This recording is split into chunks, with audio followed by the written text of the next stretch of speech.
Ya, mari kita berdoa. Kita masuk dalam doa ya. Mari kita berdoa. Kami bersyukur karena dalam setiap perkara Engkau yang menjadi andalan kekuatan kami, dan Engkau mengajar bahwa tiada Allah lain selain Engkau dan tidak ada siapapun seperti Engkau. Kami hari ini akan belajar kedalaman akan sifat dan kekuatan yang sangat dahsyat di dalam iman kami, yaitu kami mengenal Allah yang Maha Kudus. Seringkali kami mengenal Tuhan dalam hal-hal perkara-perkara yang berkaitan dengan kesetiaan-Mu, kesabaran-Mu, dan juga kasih-Mu.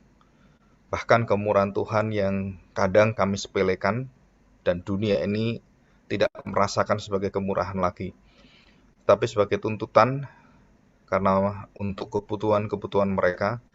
Maka hari ini kami melihat bahwa Engkau adalah Tuhan yang sungguh-sungguh membuat kami gemetar, gentar, dan juga sangat ketakutan di dalam hadirat-Mu dan di dalam kekudusan-Mu. Tuhan, pimpin kami supaya kami juga memiliki iman yang bisa menembus hati yang berkenan kepada Tuhan.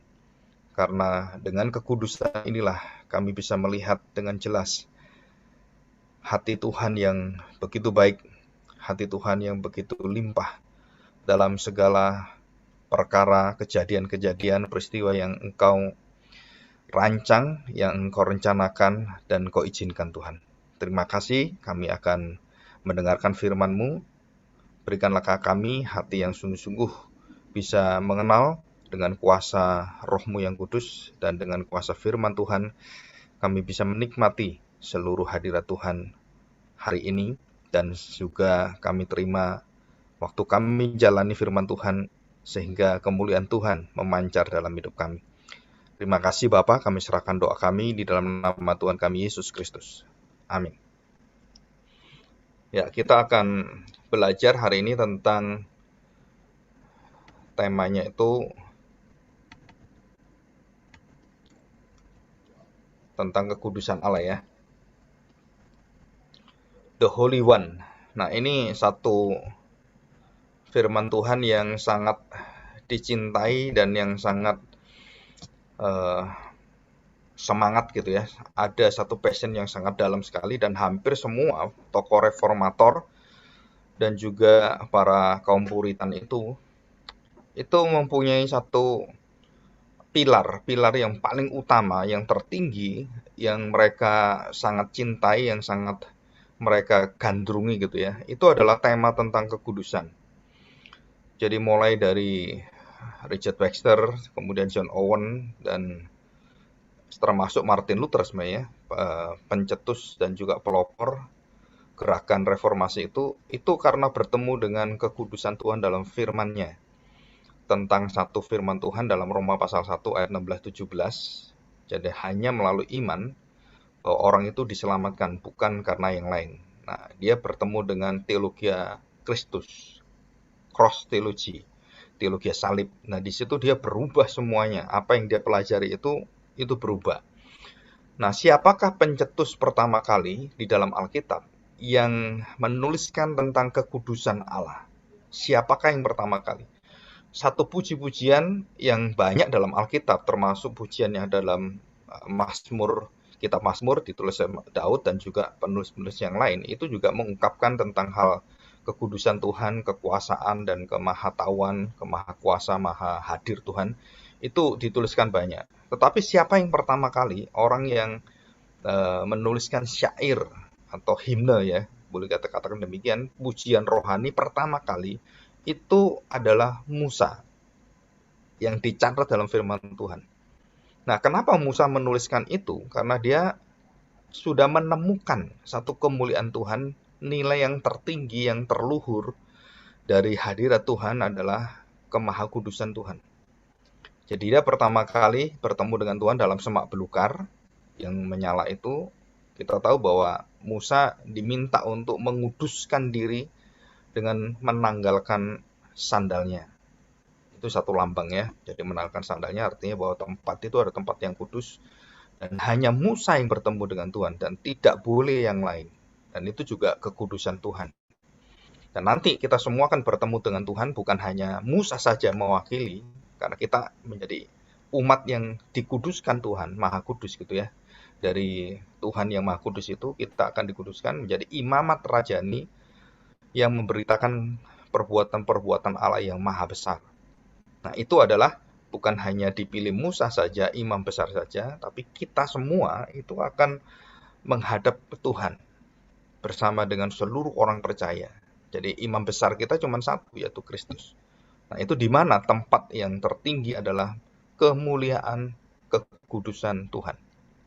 Inilah nilai keluhuran, nilai warisan yang luhur adalah kita harus membagikan, memiliki kekudusan Tuhan, kesucian. Dan dia adalah satu-satunya makhluk pribadi, kalau kita ngomong being, yang kudus dan tidak ada yang lain. The Holy One, no one like you, Lord. Jadi no one like you, Lord. Jadi tidak ada yang lain, siapapun. Jadi semua kekudusan itu berasal dari Tuhan. Jadi kita diciptakan, dikatakan adalah baik dan sangat baik. Dan tidak dikatakan kudus dan sangat kudus. Kenapa? Karena kekudusan itu milik Tuhan. Jadi manusia diciptakan dengan roh Allah, roh kekudusan Allah itu, dan diberikan pada manusia. Nah, kekudusan itu bukan berasal dari kita, berasal dari langsung dari sumbernya yang kudus. Jadi kekudusan kita, kemuliaan kita bukan berasal dari diri kita, berasal dari Allah yang memberikan pada kita. Jadi itu artinya bedanya dengan matahari, dengan lentera, atau dengan lilin. Jadi kalau lilin itu dinyalakan, kalau matahari itu nyala sendiri, dan tidak ada yang menyalakan, dia sudah ada kemuliaan sendiri. Nah, lilin itu baru nyala kalau dinyalakan. Bulan juga sama, nyala kalau ada matahari. Nah, itu juga sama di malam hari gitu ya. Jadi bulan sendiri tidak ada terangnya, itu terang karena ada matahari. Nah, itu lambang daripada kita berpikir tentang kekudusan. Jadi kekudusan itu betul-betul milik Allah. Nah, kita akan belajar ini dalam Keluaran pasal 15 ayat yang ke-11. Ya, kita baca ini. Satu ayat ini nanti kita akan bagi menjadi 4 bagian penting. 2 bagian kemarin saya sudah terangkan di hari Jumat. Saya akan dengan singkat saya bahas sedikit, baru nanti poin yang ketiga dan keempat. Nah, kita akan baca ini, Keluaran pasal 15. Judulnya itu kalau kita lihat, Keluaran pasal 15 adalah nyanyian Musa. Ayat 1 itu ya, nyanyian Musa dan Israel. Jadi, Musa menyanyikan itu sebagai pemimpinnya, kemudian bangsa Israel menirukan dan menyanyikan itu berulang-ulang. Sehingga mereka bisa menghafal nyanyian itu dan menjadi warisan nyanyian yang pertama dan selama-lamanya bagi bangsa Israel. Dan itu nyanyian ini. Jadi banyak orang tidak kenal Keluaran 15 ini. Ini dasar pujian Kristen. Jadi kalau pujian Kristen tidak memiliki dasar dari ayat ini, itu semua yang ada itu untuk manusia, bukan untuk Tuhan. Nah, kita lihat ini, pujian yang ditulis oleh Musa. Saya bacakan ya. Coba ayat yang pertama. Pada waktu itu Musa bersama-sama dengan orang Israel menyanyikan nyanyian ini bagi Tuhan yang berbunyi, baiklah aku menyanyi bagi Tuhan, sebab ia tinggi luhur, kuda dan penunggangnya dilemparkannya ke dalam laut. Ayat 2 dan 3. Tuhan itu kekuatanku dan mazmurku. Ia telah menjadi keselamatanku. Ia Allahku, kupuji dia. Ia Allah Bapakku. Ia Allah Bapakku, kuluhurkan dia. Tuhan itu pahlawan perang, Tuhan itulah namanya. The Holy One, no one like him. Tidak ada seperti dia. Dan kemudian peristiwa yang dibawa, peristiwa sejarah itu ya, bagaimana dia menghempaskan Fir'aun dengan tentaranya dalam laut dan segala-galanya. Jadi jelas sekali, Mazmur yang ditulis oleh Daud itu pada ayat kedua, itu ayat-ayat yang semua dalam kitab Mazmur itu mengacu kepada ayat kedua ini. Tuhan adalah kekuatanku dan mazmurku. Ada lagunya kan? Kita banyak sekali mendengar lagu-lagu yang bertema ini. Ia menjadi keselamatanku, ia Allahku, kupuji dia, dan kuluhurkan dia. Dan itu jelas sekali ya. Nah, apa yang diluhurkan, apa yang ditinggikan, apa yang diwariskan kepada bangsa Israel dan juga kepada gereja Tuhan, kepada orang-orang percaya. Nah, kita akan lihat ayat 11. Perhatikan. Ya, siapakah yang seperti engkau? Who is like you? Who is gitu ya. Siapakah yang seperti engkau? Di antara para Allah, ilah-ilah, Allah-Allah yang mereka sembah, Tuhan-Tuhan mereka semua. Ya Tuhan, siapakah seperti engkau? Mulia karena kekudusanmu. Dan hanya disebut kekudusan, tidak kasihnya, kesetiaannya, atau yang lain. Kekudusan Tuhan. Dan selanjutnya, menakutkan karena perbuatanmu yang masyhur. Jadi menakutkan perbuatan yang masyhur. Engkau pembuat keajaiban. Engkau pembuat keajaiban. Jadi tidak ada Tuhan yang seperti itu. Dari manakah hati yang takut akan Tuhan? Dari manakah keajaiban-keajaiban yang luar biasa itu terjadi? Itu berasal dari keluhuran Tuhan. Nilai tertinggi dari Tuhan, yaitu kekudusannya. Karena dia adalah Allah dan tiada yang lain. Jadi di dalam kekudusannya, dia menyatakan siapakah dirinya, sehingga orang-orang itu mengenal dia gemetar luar biasa, dan dia melakukan perbuatan-perbuatan ajaib di dalam kekudusannya, untuk menyatakan kemuliaannya. Jadi bukan karena dia mau pamer, kayak seperti kita, saya ini kuasa hebat gitu. Bukan, karena kekudusannya. Dia sedang memilah, dia sedang memisahkan, dan dia sedang melindungi. Kemudian dia istilahnya itu membela bangsa Israel sebagai bangsa yang dipisahkan dari bangsa yang lain, sehingga bangsa-bangsa yang memusuhi Israel itu dihempaskan semuanya. Di dalam apa mereka itu dihempaskan atau dibinasakan? Di dalam kekudusan Allah. Maka gereja Tuhan dan kita semua orang percaya dalam pribadi kita, keluarga kita, dalam gereja Tuhan, itu nilai kekudusan sebagai pilar yang paling awal dari segala disiplin gereja. Kalau tidak mengenal kekudusan Allah, tidak akan bisa menjalankan apa yang diminta oleh Allah, apa yang dikehendaki oleh Allah. Dan bagaimana kita bisa menghakimi orang, bagaimana kita bisa menilai disiplin di dalam banyak hal dalam hidup kita, kalau kita sendiri tidak mengenal kekudusan Allah, nilai yang paling luhur, nilai yang paling tinggi, kemuliaan Allah di dalam kekudusannya. Jadi kita nggak mungkin bisa mengajari orang kalau kita sendiri tidak kudus, tidak dikuduskan Tuhan. Kita tidak mengenal Tuhan, tidak melihat surga, tidak melihat kerajaan Allah, tidak melihat Allah sendiri. Ini the Holy One. Jadi jelas sekali. Jadi 4 bagian ini adalah, yang pertama, siapakah yang seperti engkau? Ada nggak orang, makhluk seperti Tuhan? Nggak ada. Di antara semua Tuhan-Tuhan yang disembah, Allah-Allah yang disembah oleh semua orang, agama-agama semua itu, tidak ada seperti Tuhan, yang seperti Yehova itu, Yahweh itu. Yang kedua, siapakah seperti engkau? Mulia karena kekudusanmu. Jadi jelas disebut, properti Allah, atribut Allah yang paling awal, paling utama adalah kekudusan Tuhan. Kekudusan Tuhan. Jadi pribadi dia yang berbeda dengan yang lain, dan kemudian kekudusan Tuhan. Di dalam hukum Taurat yang pertama, jangan ada padamu Allah lain, jangan menyembah Allah lain. Itu menunjukkan tidak ada Allah selain dia. Dan waktu kita tahu bahwa setelah hukum Taurat itu dituliskan, maka sisanya adalah Tuhan menegakkan dirinya berbeda dengan yang lain karena kekudusannya. Dan semua tentang kekudusan sebenarnya. Ya, kita belajar ini, dan kemarin saya bahas tentang buah Roh Kudus. Mengapa buah Roh Kudus? Tidak ada kekudusan di sana. Karena kekudusan bukan buah Roh Kudus. Kekudusan adalah sifat jati diri Allah dan tidak bisa dijadikan buah. Karena itu adalah sesuatu yang berasal dari Allah, yang bisa diberikan oleh Allah sendiri. Jadi kedamaian, sejahtera, sukacita, kasih, kesetiaan, semua itu buah dari Roh Kudus itu adalah berasal dari apa? Dari kekudusan Tuhan. Buah Roh Kudus, roh yang kudus. Jadi buah itu sendiri, 9 macam buah yang rasa buah itu berasal dari mana? Kekudusan Allah. Jadi kasih, setia, damai sejahtera semua itu berasal dari apa? Kekudusan Allah.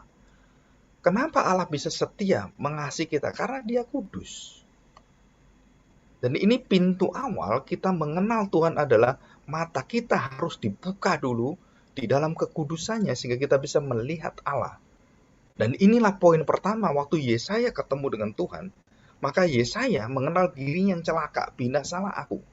Kenapa? Karena dia melihat suara malaikat-malaikat yang menyatakan kudus, kudus, kudus selah Tuhan.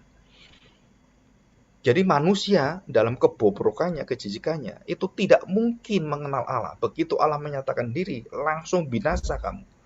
Kalau bukan karena kekudusan Tuhan yang melindungi engkau, yang membukakan seluruh daripada matamu dan hatimu, maka kita tidak bisa menerima dan mengenal Allah. Dan ini adalah pintu gerbang seluruh daripada awal iman Kristen adalah kekudusan. Jadi tanpa kekudusan kita tidak mungkin berkenan kepada Tuhan. Karena kita tidak melihat dengan jelas kehendak Allah. Dan ini yang kedua. Yang ketiga adalah menakutkan karena perbuatanmu yang masyhur. Dan yang keempat, engkau pembuat keajaiban. Nah, di sini kita melihat pembuat keajaiban, tanda-tanda yang luar biasa itu adalah berasal dari kekudusan Tuhan. Kenapa itu keluar? Karena ada kekudusan Tuhan. Jadi kita tidak boleh sembarangan. Kalau saya punya kemampuan melakukan mujizat-mujizat talenta, saya tidak boleh sembarangan melakukan mujizat. Kenapa? Saya harus mengenal kekudusan Tuhan. Mengapa saya katakan demikian? Karena tanpa kekudusan, seluruh mujizat kita itu menyesatkan orang. Tanpa kekudusan, pengajaran kita mungkin yang baik, iman Kristen dan semuanya. Tanpa kekudusan kita membagikan itu, maka apa yang terjadi adalah kita tidak bisa menghasilkan hasil buah, yaitu rohani yang Tuhan berikan kepada kita. Benih-benih rohani itu karena keluar dari kekudusan. Tanpa kekudusan tidak ada orang yang bisa dilahirbarukan. Dan ini luar biasa. Jadi kalau saya menikah gitu ya dengan orang yang tidak kudus, maka pernikahan saya itu tidak bisa menghasilkan keturunan yang kudus, benih yang kudus. Tapi kalau saya sudah percaya dan kemudian pasangan kita suami atau istri yang sudah percaya, maka anak-anak yang di dalam ikatan perjanjian Tuhan itu menjadi anak-anak yang benihnya adalah kudus, dan itu ditulis dalam Alkitab. Jadi keselamatan bukan karena keturunan, tapi karena janji Allah, kekudusan Allah dalam hidup kita. Dan sehingga keturunan kita keturunan yang kudus. Masih ingat Rasul Paulus mengatakan kalau kamu pasanganmu tidak seiman, yang seimanlah yang akan menguduskan anaknya. Di situ sampai dia bertemu dengan Tuhan sendiri. Dan itu ada. Jadi kekudusan itu luar biasa, indah sekali. Ya, kita akan melihat hal-hal yang sangat rutin gitu ya dalam hidup kita. Nah, kita akan membaca ayat yang ke-12 ya. Engkau mengulurkan tangan kananmu, bumi pun menelan mereka. Dengan kasih setiamu engkau menuntun umat yang telah kau tebus. Dengan kekuatanmu engkau membimbingnya ke tempat kediamanmu yang kudus. Perhatikan ini. Jadi engkau menuntun mereka dengan kasih setiamu, betul kan? Terus kemudian engkau menebus mereka dengan kekuatanmu. Bahkan dengan kekuatanmu engkau membimbing mereka. Kemana itu? Tempat kediamanmu yang kudus. Jadi seluruh perbuatan Allah itu, keajaiban-keajaibannya itu, dan hati kita gemetar luar biasa melihat bagaimana laut terbelah, bagaimana kita melihat kejadian-kejadian keajaiban semua itu adalah menunjukkan Allah itu berbeda dengan Allah yang lain. Dia adalah Allah yang kudus, dia harus dimuliakan, harus ditinggikan, dan sangat menggetarkan hati. Untuk apa? Supaya kita mengenal Allah yang maha kudus. Dan kita dibawa kemana? Ke tempatnya yang maha kudus. Jadi ibadah kita adalah ibadah yang membawa semua orang ke tempat yang maha kudus. Dan di mana ke tempat yang maha kudus? Tempat itu adalah salib Kristus. Yesus Kristus. Tempat yang maha kudus. Dan di sanalah segala dosa kita dibereskan. Yang najis, yang cemar semuanya itu dibersihkan dan diubahkan di sana. Ya, kalau kita membaca dalam kitab Hagai pasal 2 ayat 10 dan 19 sampai 19 gitu ya. Itu ada satu peristiwa yang ditanyakan oleh Tuhan kepada Hagai. Tentang apa? Tentang kenajisan tercemar dengan kekudusan, kesucian. Nah, perhatikan ini kalimat ini ya. Dan di situ kita melihat ada satu gambaran dari metafora dari Tuhan yang mengatakan bahwa kalau seseorang itu najis, menyentuh semua barang-barang apapun sesuatu yang najis, semuanya jadi tercemar najis semuanya. Nah, perhatikan ya. Jadi kenajisan itu mencemarkan apapun. Kenajisan. Lawan dari kekudusan itu. Kecemaran itu. Ya, seperti terpolusi, tercemar gitu kan. Udaranya tercemar, air tercemar gitu. Nah, di situ kita melihat bahwa pencemaran itu menjalar dan merusak semuanya dengan satu ragi yang hebat sekali, semua rusak. Nah, kita tahu bahwa tercemar itu tidak berada pada dirinya dan selesai di situ dan tidak bisa kemudian menular lagi. Enggak. Jadi segala sakit penyakit itu menurun. Kalau orang sakit jantung, itu anaknya kena sakit jantung. Loh kenapa? Kalau orangnya baik, kenapa kok anaknya nggak baik? Kalau orangnya kudus, kenapa anaknya kudus? Bisa ngerti ini ya? Nah, sebaliknya, gambaran satunya adalah kalau terjadi semua yang najis itu mempengaruhi jadi najis gitu ya. Nah, bagaimana kalau sesuatu yang sudah dikuduskan, yang sudah diurapi, menyentuh semua yang tidak diurapi gitu. Apakah semua jadi kudus benda-benda itu? Tidak. Kenapa tidak? Karena kekudusan tidak menular. Kekudusan tidak menular. Dan ada orang tanya saya, Pak, itu kan ada kekudusan itu tidak menular. Ya betul, tapi kekudusan itu ada kuasanya, Pak. Bagaimana gitu? Itu waktu bait tabut bait suci ya, waktu goyang itu kan kemudian mau ditolongi oleh orang yang membawa imam itu kan, kemudian mau menolong itu dan membantu Tuhan itu. Tiba-tiba orang itu langsung dibinasakan Tuhan dan dibakar habis oleh Tuhan, mati langsung di situ. Nah, itu kan kekudusan Tuhan, betul. Yang kita lihat sekarang, itu adalah kekudusan. Nanti nilai yang akan saya bahas terakhir, kekudusan yang akan mengkonsumasi, kekudusan yang akan menghabiskan orang-orang, yang akan membakar, yang akan membinasakan. Jadi, perhatikan baik-baik, jadi di akhir zaman nanti, nyanyian pujian dari Musa ini itu muncul kembali dalam Wahyu pasal 15. Untuk apa? Menghakimi antikris terlebih dulu dan seluruh iblis semuanya. Di dalam hal apa? Kekudusan Tuhan akan menghakimi. Nah, nilai kekudusan ini adalah membuat kita kagum dan kita bersyukur luar biasa. Kenapa? Karena iblis dan semua orang jahat itu akan dibakar oleh Tuhan di dalam kekudusannya. Jadi menghukum akhir zaman itu apa? Kekudusan Tuhan. Yang memisahkan itu apa? Kekudusan Tuhan. Kambing dan domba. Gadis misahkan dengan gadis bodoh. Yang memisahkan apa? Kekudusan. Dan dari nyanyian ini kita tahu. Jadi sampai kitab Wahyu pun itu memakai keluaran nyanyian Musa ini menjadi dasar penghakiman akhir zaman. Wahyu 15. Kalau mau baca silakan itu semua ya. Dan itu ada di sana. Jadi pentingnya kekudusan itu adalah, kekudusan itu merupakan pintu segala sifat Allah yang memancar dalam hidup kita. Itu baru bisa berlimpah keluar. Itu karena kita menerima kekudusan. Tanpa kekudusan tidak ada buah pertobatan, tidak ada buah kebenaran, tidak ada buah Roh Kudus. Dan itu sumbernya adalah kekudusan. Kenapa penting sekali? R.C. Sproul itu pernah menuliskan satu buku khusus tentang the holiness of God. Dan dia mengatakan, dan dia dipengaruhi sekali oleh kaum Puritan, dan dia mengaku itu. Dia menuliskan itu ada satu kerinduan, karena dia melihat kekristenan di Amerika itu sudah hancur semuanya. Karena mereka tidak menyuarakan suara kekudusan Allah. Dan bahkan di gereja-gereja Presbyterian, Evangelical, atau Reform, itu sudah meninggalkan pembahasan tentang kekudusan. Coba kita lihat. Gereja-gereja Injili, gereja Reform semua, apakah membahas dalam mimbarnya tentang kekudusan?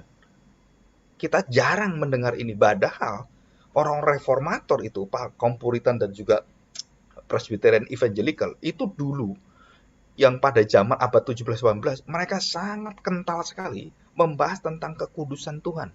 dalam mimbarnya, dalam kehidupannya, dalam kesehariannya. Mereka menekankan itu. Kita masih ingat Ulangan pasal 6. Bagaimana kekudusan itu terus dilestarikan. Ya, terus kemudian dipelihara dengan luar biasa. Bahkan sampai firman Tuhan itu ditempatkan di mana-mana, sampai di batok kepala kita, di dahi kita, di perut kita, di baju kita, semuanya dikasih firman Tuhan. Melambangkan apa? Saudara perhatikan, melambangkan bahwa kita berbeda dengan dunia luar. Kita dikuduskan Tuhan dengan firman itu. Jadi firman Tuhan dengan Roh Kudus itu akan menguduskan kita. Dan di seluruh kehidupan kita, pikiran kita, ucapan kita, hati kita, tingkah laku kita, dan anak kita, dan semua lingkungan pekerjaan harus dikuduskan. Dan kita tidak pernah mendengar ini, pengajaran ini dalam hidup kita. Tetapi kalau kita membaca buku kaum reformator Puritan, itu jelas sekali mereka membahas ini menjadi awal dasar dari seluruh gerejanya, seluruh imannya, seluruh kasihnya. Kasih tanpa kekudusan, saudara, kasih kita itu merusak sekali. Akan memanjakan orang. Kemurahan itu akan menjadi kemurahan yang sangat hina sekali. Karena kita murah tanpa holiness dari Tuhan, tanpa kekudusan. Marah kita, kalau kita marah dengan kemarahan yang daging kita, itu mengerjakan kecelakaan yang luar biasa. Tapi kalau kita marah dengan kekudusan dari Tuhan, itu menghasilkan satu ganjaran dan membukakan hati orang. Dan itu ditulis dalam kitab Amsal. Jadi kitab Amsal itu menyatakan satu kekudusan hidup orang-orang yang dipakai oleh Tuhan. Termasuk kitab Pengkhotbah. Ya, ini kita udah jelas. Jadi cemar, lawan dari kudus, itu merusak dan menjalar semuanya. Tapi kekudusan itu berasal dari diri kita dan tidak menjalar. Kekudusan itu bisa menghakimi orang karena kekudusan itu tidak boleh dilanggar. Ya, seperti Musa ketemu Tuhan di gunung yang kudus. Maka di gunung yang kudus itu ada lingkaran kekudusan Allah. Siapapun yang lewat akan mati. Lewat mana? Perhatikan ini arahnya ya. Yang kudus dan yang tidak kudus. Dipisah oleh gunung itu dengan lingkaran. Hanya Musa di sana. Dan kemudian Yosua menunggu di sana. Dan kemudian tua-tua sudah turun. Nah, perhatikan. Jadi Yosua itu ada dalam lingkaran kekudusan. Nah, lingkaran kekudusan ini. Nah, perhatikan, dari yang tidak kudus melanggar kekudusan, dia mati, dia dihakimi, dia dihukum, dia dibinasakan langsung. Nah, sedangkan yang dari yang kudus, dari Allah ini, orang dari Allah, masuk ke yang tidak kudus, tidak tercemar. Kenapa tidak tercemar? Karena dia kudus. Dan itu kekudusan adalah melindungi daripada seluruh dirinya dalam kecemaran. Jadi kalau saya menaruh satu barang, ini tempat tercemar gitu ya. Kemudian ada barang di tengah-tengah lumpur yang kotor itu, dia adalah barang atau sesuatu yang kudus gitu. Seperti yang di tempat yang lumpur itu. Jadi tanaman bunga yang bisa hidup di lumpur gitu kan. Nah, semuanya tuh begitu lumpur yang dosa itu, tapi bunga ini bisa keluar ratai seperti itu atau bunga yang lain. Dan dari mana? Dari sekeliling yang kotor, tapi dia tetap teratai, tidak terpengaruh di situ. Jadi kekudusan yang berasal dari kekudusan itu kemudian masuk ke dalam hidup cemar. Dia tetap kudus dalam kecemaran apapun, karena kecemaran itu bukan berasal dari luar, kenajisan bukan berasal dari luar. Tapi kalau hatimu sudah kudus, kamu gak bisa dicemarkan oleh siapapun. Jadi pencemaran itu tidak punya kuasa untuk mencemarkan yang kudus. Dan itu adalah kekudusan. Sedangkan yang kudus itu bisa memberitahukan kamu cemar. Dan kamu harus dikuduskan. Bukan saya yang menguduskan kamu, tapi Tuhan yang akan menguduskan kamu. Karena saya tidak memiliki kuasa untuk menjadikan orang yang penuh dengan dosa dalam lumpur itu menjadi melati. Saya nggak punya kuasa. Yang punya kuasa Tuhan. Di situ. Jadi kecemaran itu mempengaruhi tapi tidak mengubah. Tetapi kalau kita tahu, kita orang yang dikuduskan oleh Tuhan, terang dari Tuhan itu, kita memberitakan kemuliaan Tuhan, kekudusan Tuhan. Orang disadarkan dan begitu orang itu mendapatkan kemurahan Tuhan dan dijadikan kudus oleh Tuhan dalam kebenaran firman Tuhan. Nah, dia menjadi orang yang tidak lagi terpengaruh oleh kecemaran. Dan ini kehebatan dari kekudusan adalah tidak akan dipengaruhi oleh kecemaran. Jadi diri kita ini dikuduskan dan dimateraikan dengan darah Kristus dan Roh Kudus tinggal dalam hati kita. Kita tidak mungkin dikalahkan oleh kecemaran. Walaupun kita tahu daging kita bisa jatuh dan semuanya, kita akan dilindungi, kita akan ditopang oleh Tuhan. Dan Roh Kudus firman Tuhan itu akan menyucikan kita dan kita akan dibawa dalam pertobatan. Dan tiap hari kita akan dibawa dalam kesadaran kita. Poin yang ketiga, menggetarkan hati. Sungguh kemuliaan-Mu membuat jiwa kami itu ketakutan luar biasa. Karena siapakah kami? Musa juga ketakutan di hadapan Tuhan. Dan dia melihat kelemahan dirinya, kelemahan bibirnya, kelemahan apapun dimiliki. Saya bisa apa Tuhan? Saya tidak bisa berbicara seperti orang-orang. Saya itu bicaranya tuh nggak lancar. Jadi kayak tergagap-gagap seperti itu. Tapi Tuhan mengatakan, aku yang memilih kamu. Yesaya juga dikasih kuasa oleh firman Tuhan. Dan diambilkan dari bara itu dan ditaruh di mulutnya. Bara api firman yang kekal itu di dalam mulut dia. Dan dia kemudian mengatakan, inilah aku, utuslah aku. Yang sebelumnya, celakalah aku. Menjadi berani mengatakan, ini aku, utuslah aku. Nah, itu perubahan di dalam kekudusan Tuhan. Jadi orang-orang yang akan mengabarkan Injil, orang-orang yang akan dipakai Tuhan, itu harus dikuduskan dulu.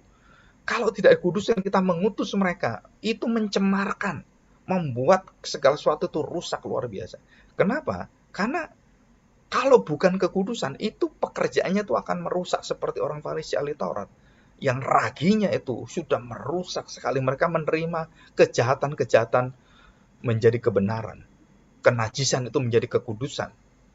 Jadi yang tidak diperkenalkan tidak layak itu akhirnya menjadi layak.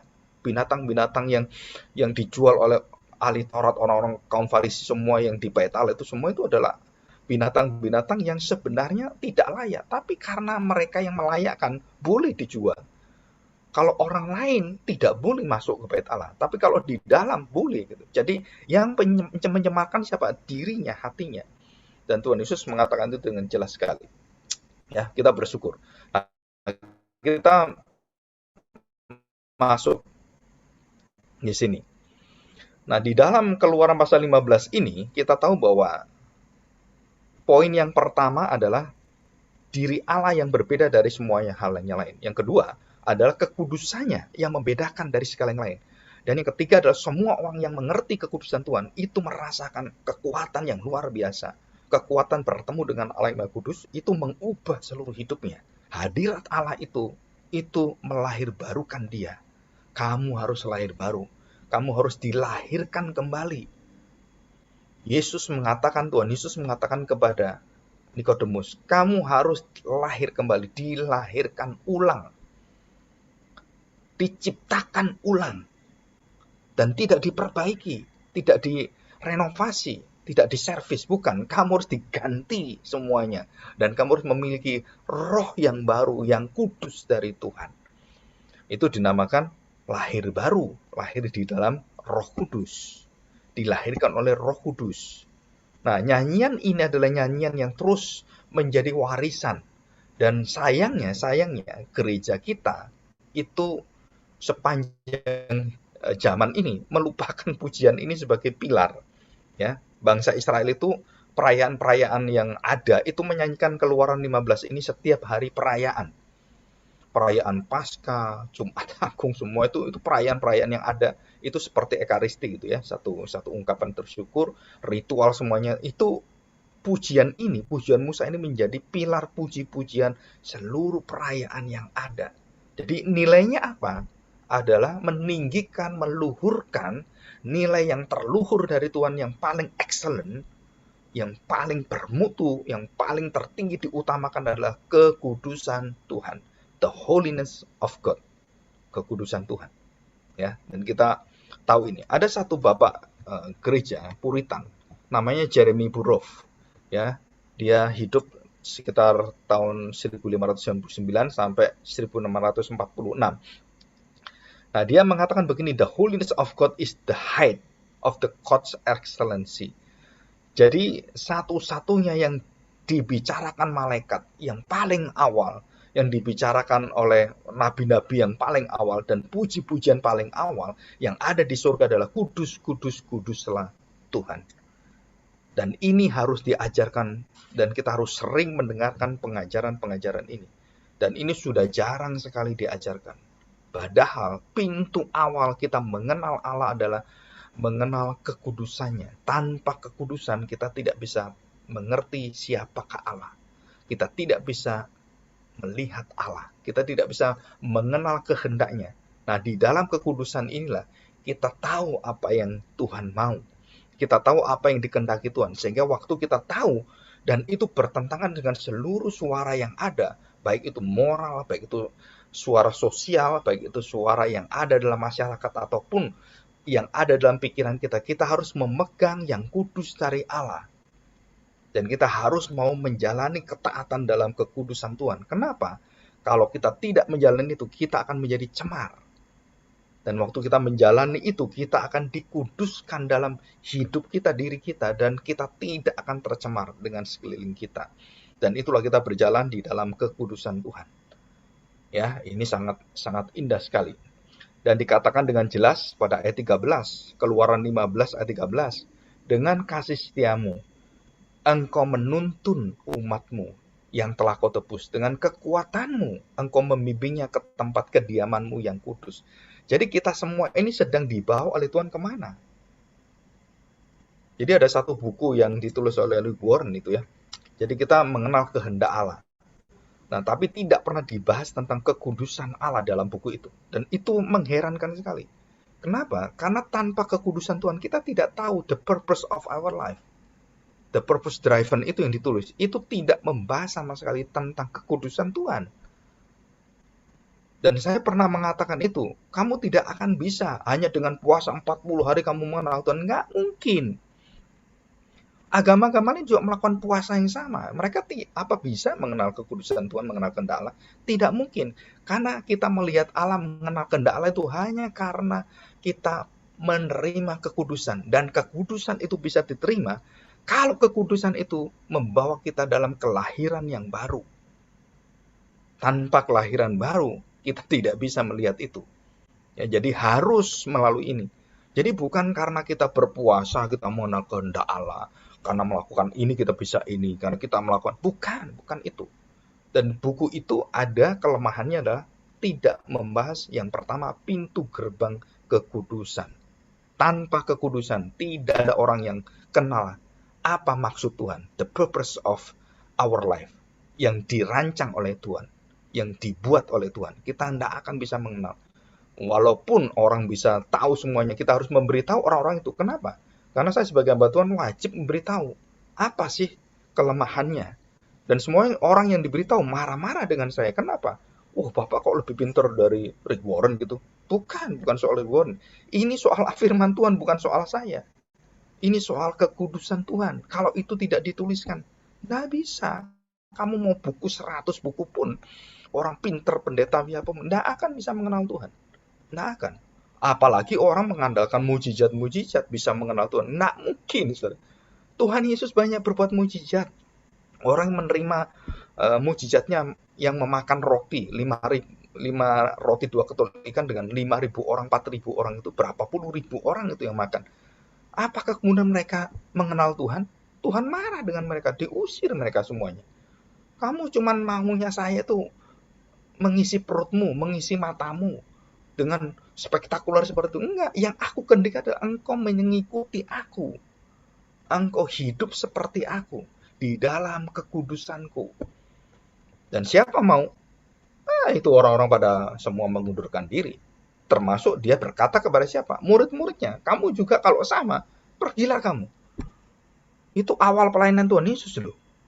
Murid-murid diusir oleh dia. Nah, kalau saya punya jemaat, saya berhak ngomong seperti Tuhan Yesus. Kalau kamu mencari hanya karena kamu mau aman, mau sejahtera, mau enak hidupmu, ya jangan ke gereja di mana saya pimpin, carilah gereja sana. Usir mereka. Iya, harus diusir. Kalau kamu ke gereja yang cari itu, usir mereka. Seperti Tuhan Yesus mengusir. Dan itu kekudusan Tuhan yang mampu menyuarakan itu. Ya. Nah, kita bersyukur hari ini. Nah, juga di dalam Hosea dibahas tentang kekudusan Tuhan dan kitab-kitab yang lain. di dalam perkawinan, dan bagaimana dia membawa pelacur itu menjadi istrinya seperti bangsa Israel. Dan itu bukan cerita khayal, itu betul-betul pelacur yang sangat rusak sekali. Jadi sudah diambil istri, punya anak, melacur lagi sampai 3 kali, coba bayangkan. Dan Tuhan mengatakan, hai Hosea, seperti yang kau alami, aku juga mengalami seperti bangsa Israel yang tidak mau dikuduskan. Dan di situ Hosea menulis pasal 11. Saudara ingin tahu? Coba kita lihat ya. Hosea pasal 11. Coba kita baca ini. Hosea pasal 11 ayat yang ke-9. Ya. Perhatikan, aku tidak akan melaksanakan murkaku yang bernyala-nyala itu, tidak akan membinasakan Efraim kembali. Sebab aku ini Allah dan bukan manusia. Jelas. No one like you, Lord. Tidak ada orang seperti engkau. Siapapun gak ada seperti Tuhan. Sebab aku ini Allah dan bukan manusia, yang kudus di tengah-tengahmu. Dan aku tidak datang untuk menghanguskan. Luar biasa ya. Jadi kekudusan Tuhan bagi orang-orang yang melawan Tuhan akan dikatakan di sini menghanguskan, membinasakan. Tapi bagi kita kekudusan Tuhan itu penuh dengan kemurahan. Dia menahan murkanya kalau kita bertobat. Kita mengenal kekudusan Tuhan dan kita gemetar luar biasa. Dan kita melihat perbuatan ajaib Tuhan yang luar biasa itu. Ya. Jadi kita bersyukur hari ini. Dan saya pikir kita sudah bisa mengenal 4 hal penting ini. Jadi yang pertama adalah tidak ada Allah lain selain daripada Tuhan sendiri. Dan tidak ada makhluk apapun yang bisa mengerjakan dan bisa memiliki kekudusan seperti Tuhan. Nilai yang paling luhur, yang paling mulia, yang tertinggi yang harus kita terus suarakan itu adalah kekudusan Tuhan. Jadi gereja Tuhan adalah gereja yang menyuarakan kekudusan Tuhan dalam segala hal. Yang kedua adalah apa itu kekudusan? Nah, tanpa kekudusan kita tidak bisa melihat Tuhan, tidak bisa melihat rencana Tuhan, tidak bisa melihat ada hukuman bagi orang-orang yang tidak mengenal Tuhan. Dan kita harus tahu waktu memberitakan kasih Tuhan, kita juga harus memberitahukan kekudusan Tuhan. Kalau kamu tidak menerima Kristus dan kamu tidak akan dikuduskan, tidak akan menerima pembenaran itu, dan tidak menerima keselamatan, tidak ditebus, maka kamu akan dihanguskan, kamu akan dibinasakan. Dan ini adalah satu karya Tuhan dalam hidup kita. Jadi gereja Tuhan itu dalam kekudusannya memberikan suara kuasa Injil Kerajaan Allah di dalam kasihnya dan suara Injil Kerajaan Allah di dalam murkanya. Dan ini sama. Tidak boleh kita hanya menyatakan kasih terus. Kita harus menyatakan Allah bisa murka, Allah bisa marah, Allah bisa menghajar kita, menghanguskan dan menghukum kita. Kalau kita tidak menerima kekudusan dari Tuhan, tidak menerima jaminan itu dari Tuhan. Dan yang ketiga adalah itu berawal dengan kekudusan itu kita menerima satu iman yang takut akan Tuhan, bukan ketakutan tapi hormat kepada Tuhan. Dan kita bersyukur luar biasa karena diri kita yang hina ini, yang sangat bobrok ini, itu diterima oleh Tuhan dalam kekudusannya. Dan kita menerima seluruh warisan kerajaan surga itu di dalam kekudusan. Kita menerima kebaikan-kebaikan Tuhan yang kita salurkan. Kita menerima seluruh hidup yang penuh dengan kesabaran itu dari Tuhan. Kita harus lakukan itu. Dan banyak sekali buah Roh Kudus dan karya semua kemuliaan Allah dan talenta-talenta Tuhan semua itu kita harus nikmati semuanya. Dan yang terakhir apa? Kita akan melihat seluruh perbuatan ajaib Tuhan adalah untuk menyatakan kekudusannya. Nah, ini poin penting sekali. Jadi waktu Tuhan membinasakan tentara-tentara pasukan daripada Mesir itu dan juga Fir'aun dibinasakan di sana, saudara harus tahu, itu menyatakan kekudusan Tuhan dalam murkanya. Sedangkan bangsa Israel, Tuhan menyatakan kekudusannya di dalam bukan murka, di dalam kuasa kesabarannya, kasihnya kepada mereka.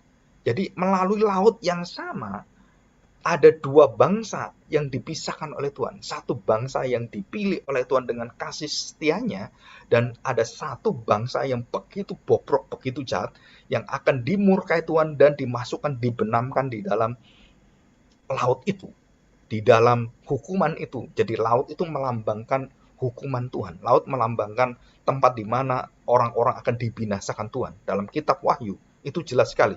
Semua yang berkaitan dengan laut itu adalah hukuman Tuhan. Binatang keluar dari laut, nah itu adalah setan semua. Iblis dan orang-orang yang jahat itu keluar dari laut. Itu tempat kegelapan, tempat kejahatan. Dan disitulah Tuhan akan menghanguskan, membinasakan mereka. Jadi kita belajar, di satu sisi ada admiration, ada satu pengaguman, satu gemetar hati kita akan perbuatan Allah yang membawa kita memiliki kemurahan kasih setia Tuhan. Tapi di sisi yang lain yang bukan seperti kita, orang-orang jahat, itu menerima kekudusan Tuhan bukan untuk admiration, tetapi untuk menerima murkanya, menerima kebinasaannya, kecelakaannya, dan mereka dihancurkan Tuhan semuanya. Jadi hal yang positif kita menerima kekudusannya, dan hal yang negatif orang-orang jahat itu menerima. Dan keluar dari mana? Hati yang kudus. Hati yang kudus keluar kasih yang setia yang tak terhingga itu, dan keluar murka Allah yang menghakimi, mengadili. Kebenaran dan keadilan Tuhan itu berjalan bersama. Ya, kita bersyukur hari ini, kita masuk dalam doa. Mari kita berdoa. Bapa yang baik, kami sungguh mendengarkan dan begitu banyak hal dalam hidup kami yang meninggalkan kekudusan Tuhan. Tuhan, kami bersyukur jika hari ini Tuhan terus ingatkan dan kami sudah dikuduskan. Karena kekudusan bukan berasal dari luar, kenajisan bukan berasal dari luar, tetapi berasal dari dalam hati kami. Jika hati kami najis, kami masih bisa dikuduskan. Dan Tuhan jamin itu. Dan Tuhan jamin bahwa jika hati kami dikuduskan, kita tidak mungkin hati kami dinajiskan. Karena di dalam hati kami ada firman-Mu yang kekal. Ada meterai darah Kristus dan ada Roh Kudus yang tinggal dalam seluruh hidup kami. Dan inilah yang menjamin kami bahwa kami tidak akan dimurkai Tuhan, tidak akan dikutuk, dilaknat Tuhan, tidak akan di bumi hanguskan, tidak dibinasakan oleh Tuhan, tetapi kami dipelihara, kami dikasih, kami diberikan kemurahan, kami mendapatkan seluruh jaminan, janji-janji Tuhan kepada bangsa Israel dan kepada kami semuanya. Dan bangsa-bangsa akan berduyun-duyun menerima Injil Tuhan, menerima Kristus sebagai kabar yang baik, yang penuh dengan sukacita. Bawalah hati kami Tuhan, supaya kami terus memelihara kekudusan-Mu ini, dan membawa hidup kami untuk memancarkan kemuliaan-Mu di dalam kekudusan-Mu Tuhan. Terima kasih Bapa. Kami serahkan doa kami di dalam nama Tuhan kami Yesus Kristus. Amin.